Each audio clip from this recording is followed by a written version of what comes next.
All right. Welcome. I am James Oliver Jr., co-founder and CEO of Kabila, co-founder matching app and global community of tech startup, badass tech startup founders, doing our thing over here. And we do our regularly scheduled Kabila conversations to help you be better founders, better humans. Today is no exception. We have a really great guest for you talking about what is a venture studio and why the heck you need to care, how it can help you. I am going to so while I'm doing this in the comments, if you could just go ahead and start dropping where you're coming in from. If you could go ahead and share it on your social media channels, tag some friends if you're on LinkedIn or YouTube or Twitter, wherever you're watching. Let some folks know what we're doing here. So I'm going to read a quick bio, and then I'm going to bring up my buddy Brian here. So sorry about this, Brian. We got this housekeeping, but we got to do it. So Brian Zwerner is president and founder of W3 Studio, a nonprofit venture studio to help diverse founders in Atlanta build startups in Web3. W3 Studio partners with corporations and provides grants to startups to fund the launch of their first products. Zwerner is also a VC and a founder at Beyond the Game Network, a venture group of athletes that invest in Series to Seed B consumer startups in sports, media, Web3, and fitness. He also worked as he was previously founder of Sportal, a startup in the sports industry, managed the growth of Aquina, maybe it's Aquina, I'm sorry about that, Aquina Health through a Series A capital raise. He invested in or held senior roles with several companies and funds. Previously, he spent 20 years in investment banking roles in the United States and abroad. What's up, B? That was great. All right. Sounded good. I appreciate that. Glad to be here. Well, I just copied it and pasted it from your LinkedIn profile, so I made it super easy for me. I appreciate it. All right, so we got who's coming in already? Jamie Bailey coming in from Jacksonville. What's going on, man? I heard the bad news in Jacksonville. Jeez. Hope you all doing okay down there, Jamie. But yeah, if you're listening, drop in the comments. Let us know where you're coming in from. This is going to be conversational. If you have questions, drop them in the comments here, and we will do our best to get to all of them. In the meantime, we only have you for 30 minutes, Brian, and this time usually zooms right by. So if you're cool, let's get right into it. All right? Let's do it. All right, man. So, hey, the basics, like what is a venture studio? So a venture studio is kind of a different version of an accelerator. In a venture studio, you typically are working together with a founder. That founder may come in with the idea, or the studio sometimes has ideas that it wants to work on. And you're going to work together at the very earliest of stages. Typically, idea on a napkin, something written up on a whiteboard, something in your head maybe, and you're going to try to get these businesses launched using the studio's resources and the founder's guidance and get these things launched from scratch together in a partnership. That's a venture studio, as opposed to, say, an accelerator where typically they're looking to accelerate something that's already rocking and rolling a little bit. I know you went through Techstars. Techstars is more of a traditional accelerator. They're looking for you to have your idea, maybe have a little bit of your team put together, maybe even have a little bit of a product or customers or even some revenue before you start. And they're looking for that fire to be burning a little bit, and then they're going to throw some gasoline on it. In a venture studio, typically you're starting right at that earliest of stages. That's the big difference. Okay, that's cool, man. So we got some folks coming in from Colorado Springs. What's going on, Alexandria? Going on in Oye, what's going on in Atlanta? Yo, man, you need to hit me up because we need to get the kids together. I mean, knock it off. My kids keep asking about where are we going over there? Text me. Sorry, I digress. All right, no, that's great. And I thought this was important, Brian, because I'm seeing venture studios more and more on social media, and I feel like a lot of people don't really know what a venture studio is. So I appreciate you explaining that. So what inspired you to start W3? Yeah, so we call it just We Studio, but we use the W3 because we're involved in that Web3 world. So we try to be hip, James. Say it like the kids would. We Studio. But yeah, I was inspired to start We Studio. Did I get you? I lost you. That's it. Oh, man. No, so We Studio got started. Look, I spent the last 5 years as a venture investor here in Atlanta with Beyond the Game Network, working with a big crew of athletes and generally early stage founders here in Atlanta and around the country, even a few outside of the US. And, as I worked with founders here in Atlanta, especially diverse founders, we saw a big problem where most diverse founders in Atlanta are not coming out of the traditional place that founders in, say, Silicon Valley might.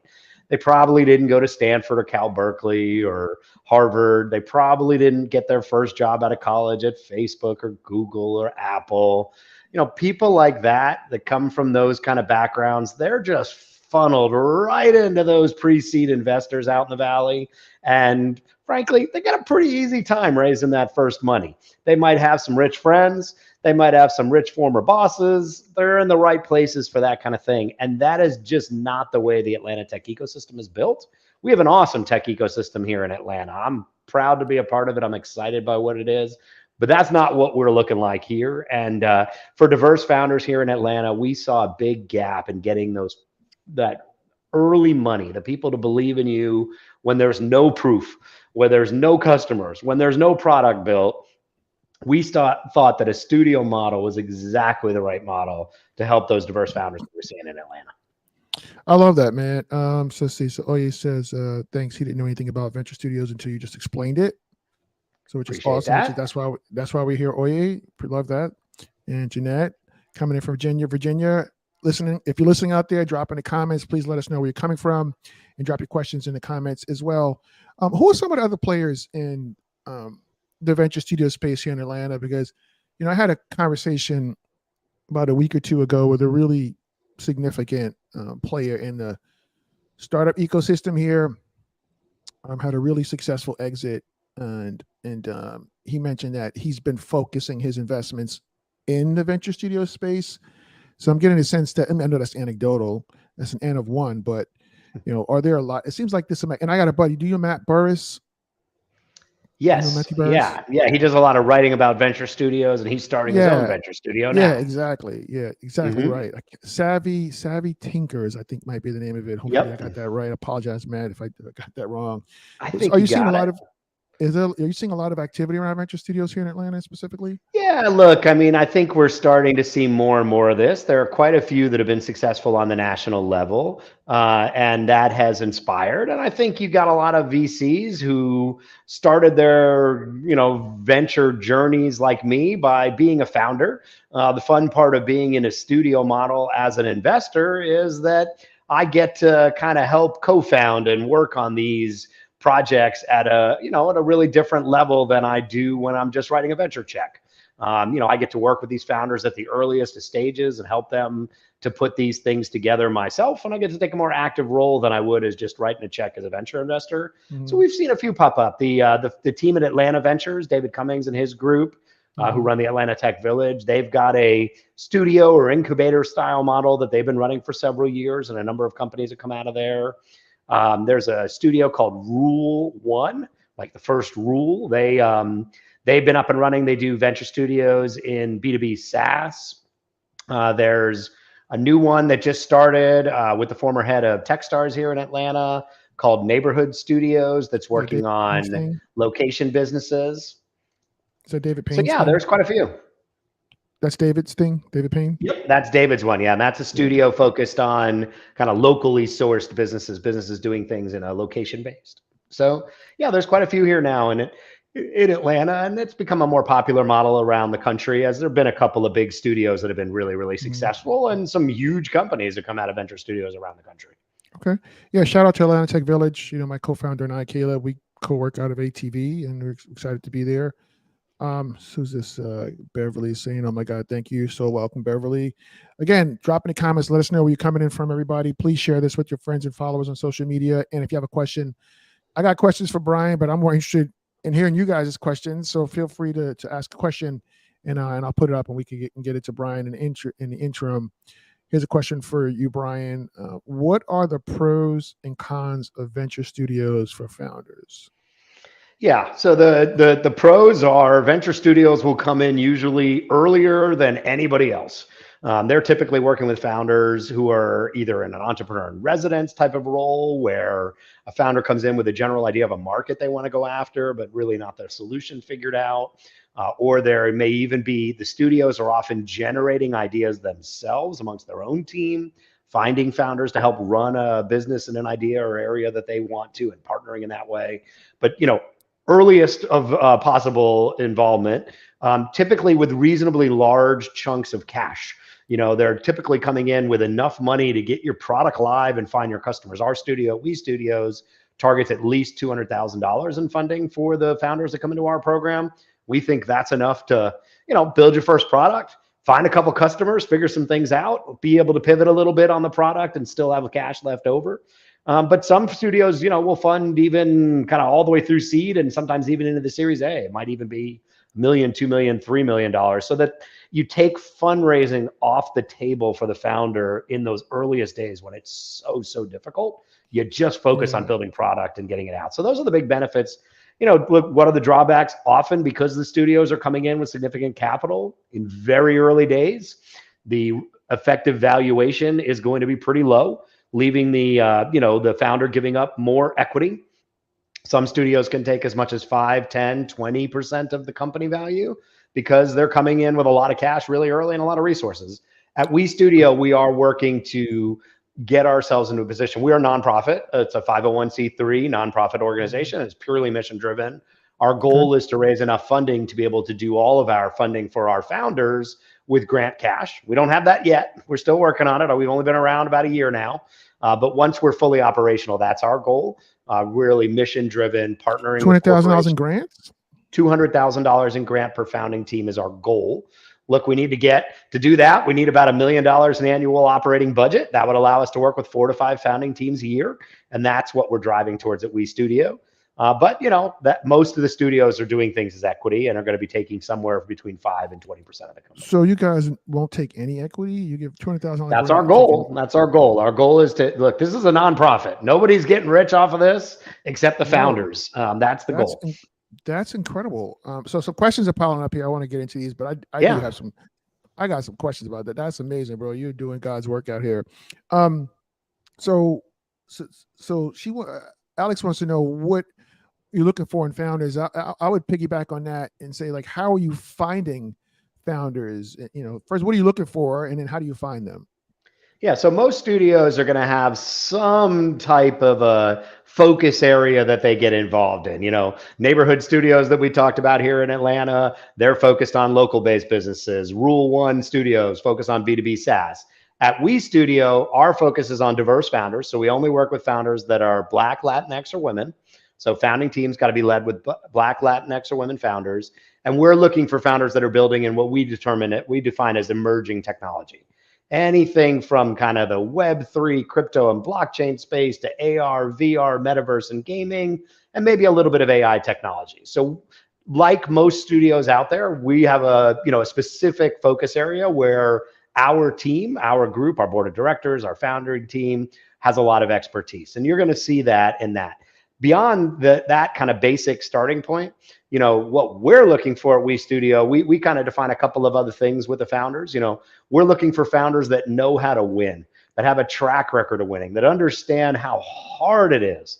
I know you know this, but how hard it is to build a startup from scratch, how many challenges and obstacles life is going to throw at you, and how long you got to stick with the sucker. Yeah, and if you're working with women and BIPOC founders, those challenges are even harder for us. Sure.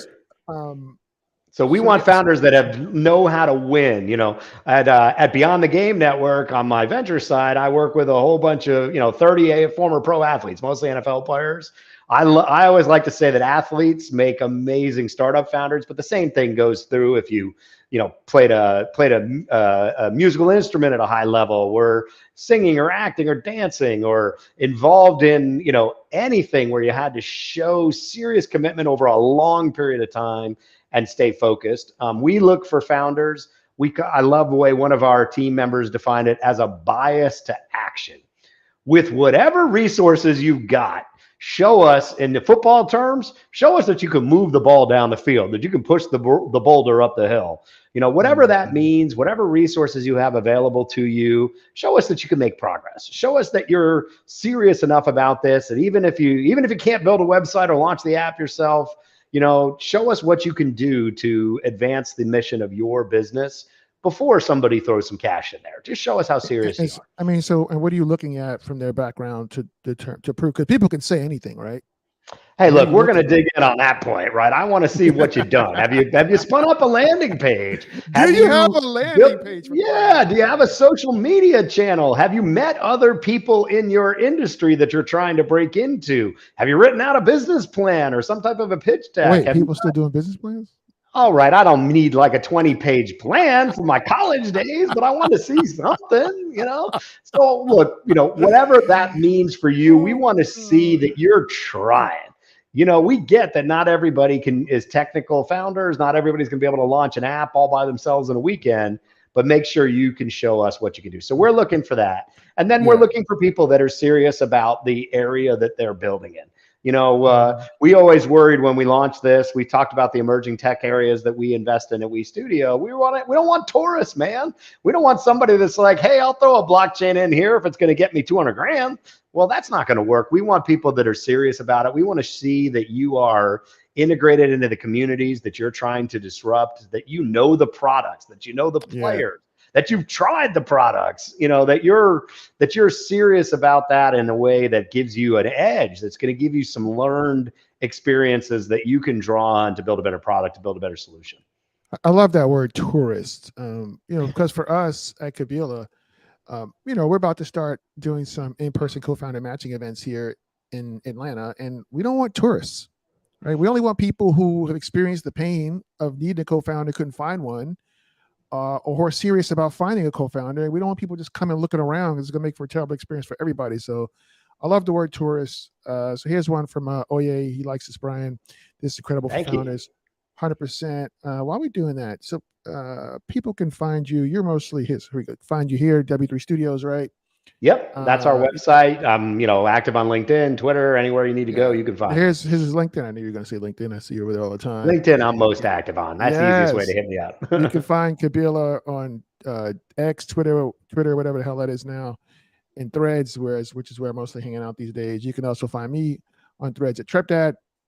So let's go back to these questions. So you touched on this a little bit, the ownership structure from the studio side, 5, 10, 15, 20%. But how much equity does the founder typically get in a studio model? Yeah, so the founding team is going to get the rest. So, 80% plus is going to be for the founding team. It's going to be set up, traditionally as the same thing. It's going to be a separate company. Sometimes we see things that look more like an incubator, where you might do the early operations of the company within the legal structure of the studio or the venture company that's backing it. And then you'd spin that out as its own, C Corp, its own Delaware C Corp. But the founder should end up with that. Look, I've seen some things that are more incubated structures where the founder ends up owning a lot less. And I mean like less than 50%. Well, that's what I Those was are thinking you very were going different to. structures. I was thinking you were going to say that. Yeah. So, but in I've your seen case, that, but in those structures, then the studio or incubator is going to carry that for the first couple years, where you're not going to get spun out as your own company until you're at the Series A or later. You might get a couple $1 million in funding over a multi-year period. And then when the company spins out, the founder might own only 10, 20, 50% of the company, 20, 30, 50%, something like that. I've seen models like that before. That's not the model we use, but I have seen models like that before. Everyone's different. Some of them are pretty open about it on their website. Some of them talk about it openly on podcasts.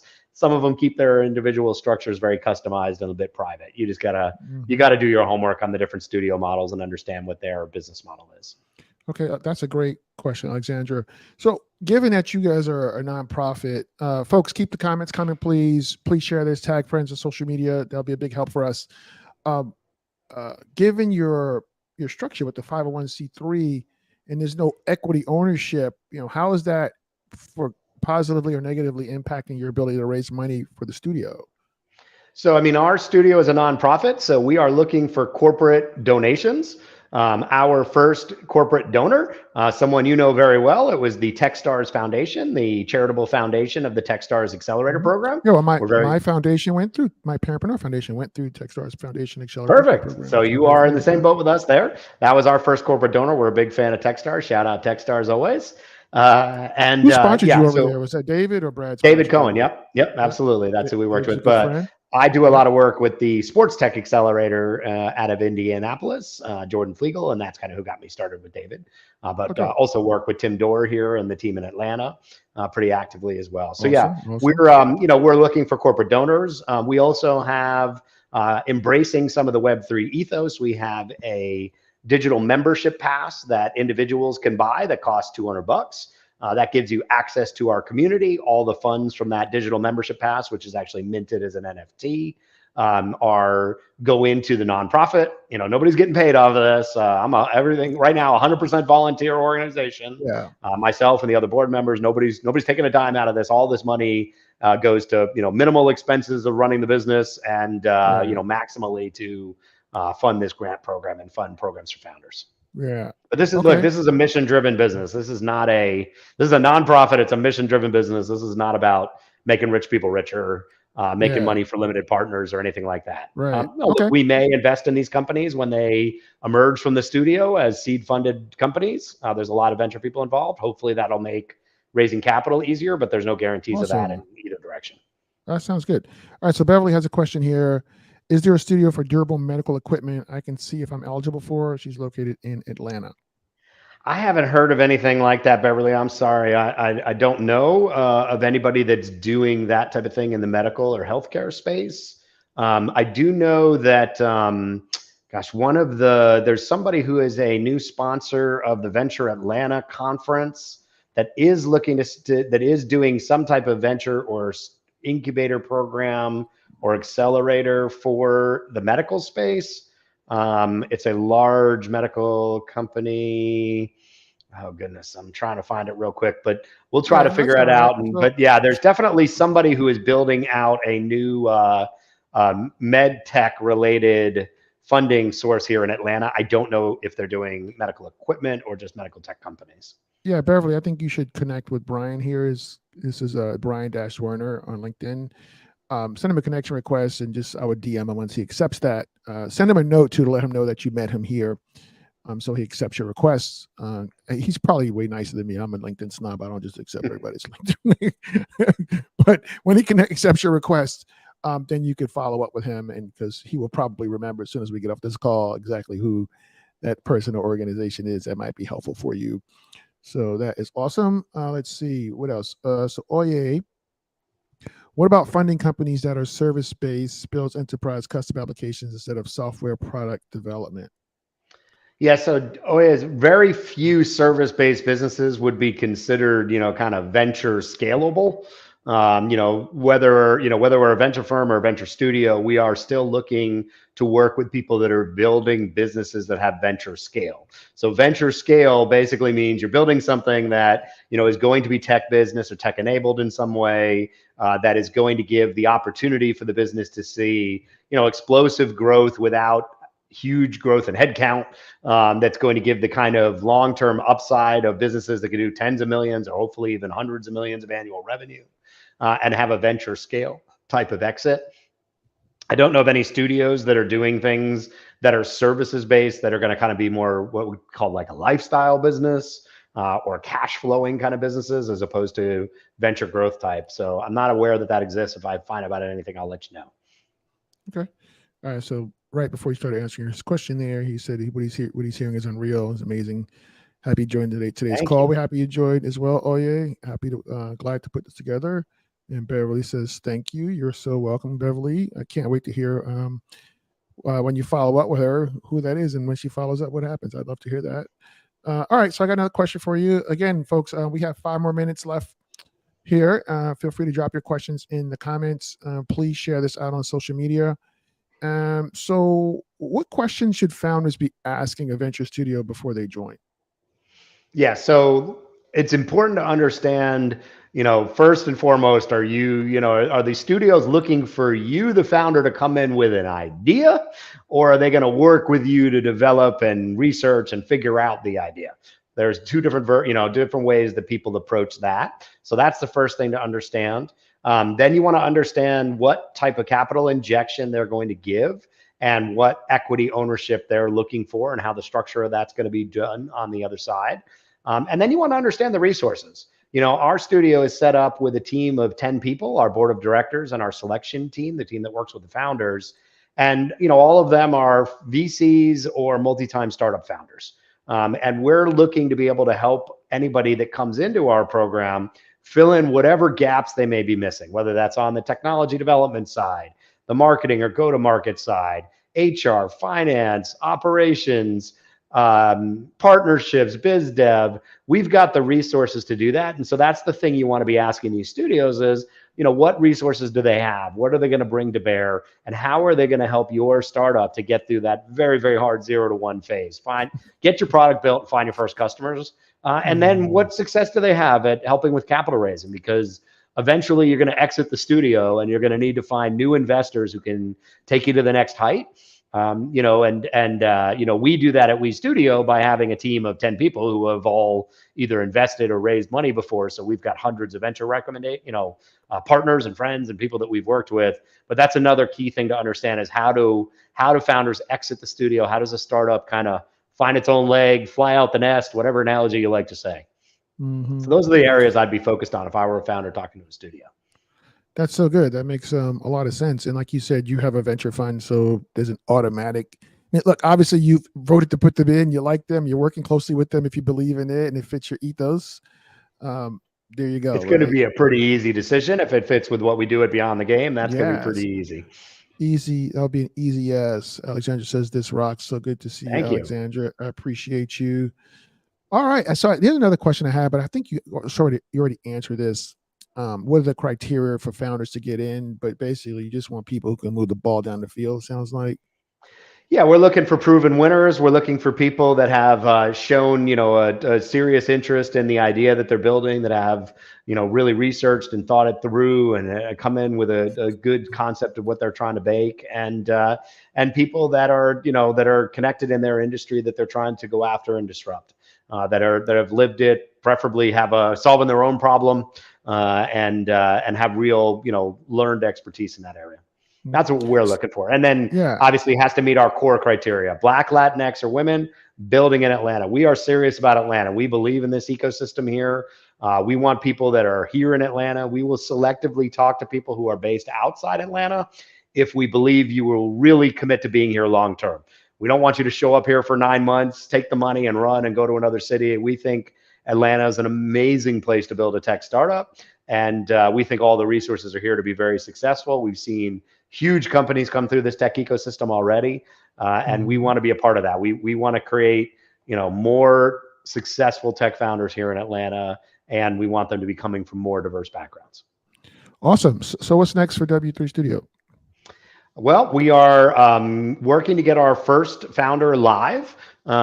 We haven't got all of the funding we need for the grant program, so we're actually starting with our first founder in a more traditional equity investment. So we are currently in the market working with a founder to raise out that first $200,000 in funding as an equity investment. Hopefully we'll be in position to launch our grant program next year.